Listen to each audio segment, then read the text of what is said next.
asizameni ukuthi siwufake ku-Intwasa umfufuza yethu anti amaplots enalana yiwo asejayele ukuthi sivune kiwo sikwanise ukudla lembuli siyethengisa. Ubaba uthengisile last year kuchisa ngendlela bekuyiyo yona, but abanye kwapha ngabuza sona isiqu sokuwosa besingelaso. So umumbu endaweni yethu sesiwulima ngenkani anti bathi wona ususiphika, ikakhulu nxa ukuthi sihambe salima ngenkabi ususala sibili awusavumi.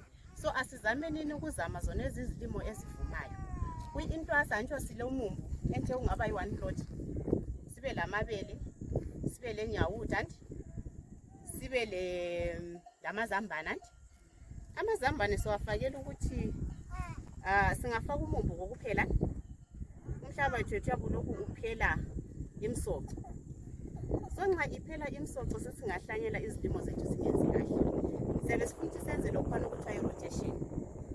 Bese sibuya njalo sile sunflower anti i-cooking oil ngendlela kwesinye esidura ngaya ungaphosa ucabanga ukuthi ngibuthenga idobo ufake lona uzidlela idobo everyday.